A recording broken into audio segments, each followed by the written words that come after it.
Hello friends, नमस्कार। आज का हमारा टॉपिक है अंतरिक्ष से पृथ्वी पर वापस कैसे आते हैं। दोस्तों, हम ये तो जानते हैं कि अंतरिक्ष में कैसे जाते हैं, लेकिन आज की वीडियो में वहाँ से वापस आने के बारे में जानेंगे। आइए जानते हैं कि कैसे वापस आते हैं अंतरिक्ष से, क्योंकि अंतरिक्ष में जाने से लेकर वापस आने में असली खेल दिखाई देता है।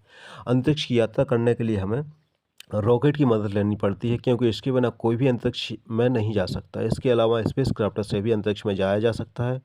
अब इसका ये मतलब बिल्कुल भी नहीं है कि ये दोनों एक ही हैं, क्योंकि ये दोनों अलग-अलग होते हैं। क्योंकि स्पेस में एस्ट्रोनॉट्स स्पेसक्राफ्ट में बैठकर ट्रैवल करते हैं, जबकि रॉकेट को आप एक टैक्सी से कंपेयर कर सकते हैं।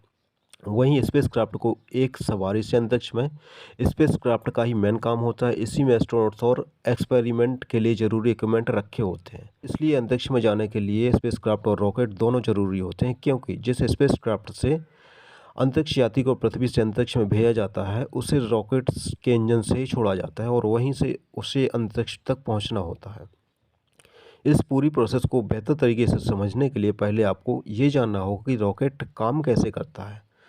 दोस्तों, न्यूटन का थर्ड लॉ ऑफ मोशन कहता है कि हर एक्शन का एक इक्वल एंड अपोजिट रिएक्शन होता है। जैसे हम जब बॉल को ज़मीन पर उछालते हैं तो बॉल जिस स्पीड से हम नीचे मारते हैं, उतनी ही स्पीड से वह बॉल वापस ऊपर की ओर उछलती है। और एक रॉकेट भी लॉ ऑफ मोशन के सिद्धांत पर काम करता है। ढेर सारे फ्यूल के कंपोजिशन से पैदा हुआ थ्रस्ट का इस्तेमाल करके रॉकेट ज़मीन से उठता है। यहाँ आपको एक बात तो समझ लीजिए कि अगर आपको लगता है कि लंबा सा गोलाकार यान रॉकेट होता है, तो आपको पता होना चाहिए कि रॉकेट केवल एक तरह के इंजन होते हैं जिसका काम अंतरिक्ष तक अपने पेलोड को पहुंचाना होता है। पेलोड में कुछ भी हो सकता है, एक सैटेलाइट, साइंटिफिक इक्विपमेंट, अंतरिक्ष यात्री से लेकर स्पेस पोक को भी काम करने के लिए ईंधन की ज़रूरत होती है। जब ईंधन चलता है तो उसमें से गर्म गैसेस निकलती हैं। अपनी बनावट की वजह से वह रॉकेट इंजन इन सभी गैसों को नीचे की तरफ छोड़ने लगता है, जिससे क्रस्ट या धक्का पैदा होता है और रॉकेट हवा में उठने लगता है। दोस्तों, एक रॉकेट और एरोप्लेन के इंजन में बहुत बड़ा फ़र्क ये है कि एरोप्लेन को अपने ईंधन को जलाने के लिए हवा में मौजूद ऑक्सीजन की ज़रूरत होती है। वहीं रॉकेट धरती के वायुमंडल के साथ साथ अंतरिक्ष और बेहद कम दबाव वाली जगह में भी उड़ सकता है, क्योंकि इसका इंजन ईंधन को जलाने के लिए ज़रूरी ऑक्सीडाइज़र अपने साथ लेकर उड़ता है। इसके इंजन को बाहर से ऑक्सीजन लेने की ज़रूरत नहीं होती। इसलिए कहीं भी और इसलिए कभी भी और कहीं भी और कितनी भी ऊंचाई के साथ उड़ सकता है। एक रॉकेट इंजन में दो तरह के ईंधन का प्रयोग किया जाता है, लिक्विड ईंधन या फिर सॉलिड ईंधन। लेकिन खास तौर पर एक स्पेस शटल में लिक्विड फ्यूल का ही प्रयोग किया जाता है। मेन रॉकेट इसमें बूस्टर रॉकेट भी लगे होते हैं, जो इसे पृथ्वी की कक्षा से बाहर निकालने में ज़रूरी और एक्स्ट्रा पुश देते हैं, क्योंकि बूस्टर रॉकेट का इस्तेमाल पृथ्वी की कक्षा के अंदर ही होता है।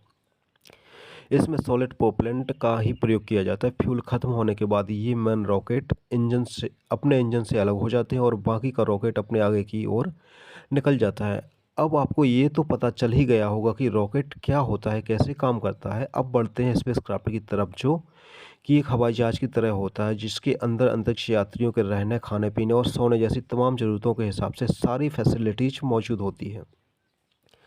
स्पेसक्राफ्ट का आगे के हिस्से में उसका पूरा कंट्रोलिंग सिस्टम होता है, जहां से अंतरिक्ष यात्री उसे कंट्रोल कर सकते हैं। जैसे ही स्पेसक्राफ्ट अंतरिक्ष में पहुंचता है, तब उसका मेन रॉकेट इंजन उससे अलग हो जाता है और यहीं से शुरू होता है स्पेसक्राफ्ट का सफ़र, जिसकी कमान अंतरिक्ष यात्रियों के हाथ में होती है। ग्राउंड पर बैठी टीम कंट्रोल कर रही होती है। अंतरिक्ष यात्री स्पेसक्राफ्ट को ठीक उसी तरह से चला सकते हैं जैसे कोई पायलट एरोप्लेन को उड़ाता है। इसके अंदर एडवांस टेक्नोलॉजी वाले सेंसर और मशीनें भी लगी होती हैं, जिनकी बदौलत ये अंतरिक्ष यात्री अंतरिक्ष में रिसर्च और एक्सपेरिमेंट कर पाते हैं। इंटरनेशनल स्पेस स्टेशन एस्ट्रोनॉट्स के लिए एक होटल की तरह होता है, जिसके अंदर कई मॉडर्न इक्विपमेंट और फैसिलिटीज़ मौजूद होती हैं। अंतरिक्ष में जाने वाले ज़्यादातर एस्ट्रोनॉट्स अपने रिसर्च और एक्सपेरिमेंट आईएसएस या फिर इंटरनेशनल स्पेस स्टेशन से ही परफॉर्म करते हैं। एस्ट्रोनॉट्स अपने एक्सपेरिमेंट करने और कई दिन स्पेस पर बिताने के बाद धरती पर कैसे लौटते हैं। अगर आपको लग रहा है कि जिस तरह से स्पेस में गए थे, उसी तरह रॉकेट के जरिए वापस भी आ जाएंगे, जबकि अंतरिक्ष में पहुंचने के बाद रॉकेट उससे अलग हो जाता है। अब उसका जवाब है स्पेसक्राफ्ट, जो कि 17,500 मील प्रति घंटा की रफ्तार से पृथ्वी की तरफ ट्रैवल कर रहे होते हैं। स्पेसक्राफ्ट पृथ्वी की कक्षा पर चारों ओर चक्कर लगाते हुए धीरे धीरे पृथ्वी के वातावरण में प्रवेश करता है। पृथ्वी के वायुमंडल में प्रवेश करते हुए स्पेसक्राफ्ट को तेज और गर्म हवाओं का सामना करना पड़ता है, और ये हवाएं इतनी खतरनाक होती हैं कि इस घर्षण के कारण स्पेसक्राफ्ट जलकर राख भी हो सकते हैं। इस कंडीशन से बचने के लिए स्पेसक्राफ्ट की ऊपरी सतह पर एक खास तरह की हीट रेजिस्टेंट चादर लगाई जाती है। फिर स्पेसक्राफ्ट पृथ्वी पर आकर एरोप्लेन की तरह ही लैंड हो जाता है। दोस्तों, आपने कभी ध्यान दिया है कि स्पेस से आने वाले अंतरिक्ष यात्री सफ़ेद रंग के स्पेस सूट में ही दिखाई देते हैं, लेकिन जब एस्ट्रोनॉट्स स्पेस के लिए रवाना होते हैं तो वे ऑरेंज कलर का स्पेस सूट पहने होते हैं, जिसे एडवांस क्रू एस्केप कहते हैं, जबकि सफ़ेद सूट को एक्स्ट्रा व्हीकुलर एक्टिविटी कहते हैं। आज की वीडियो में बस इतना ही। अगर वीडियो पसंद आई हो तो लाइक कीजिए और ऐसी वीडियोज़ के लिए हमारे चैनल को सब्सक्राइब जरूर कीजिए। धन्यवाद।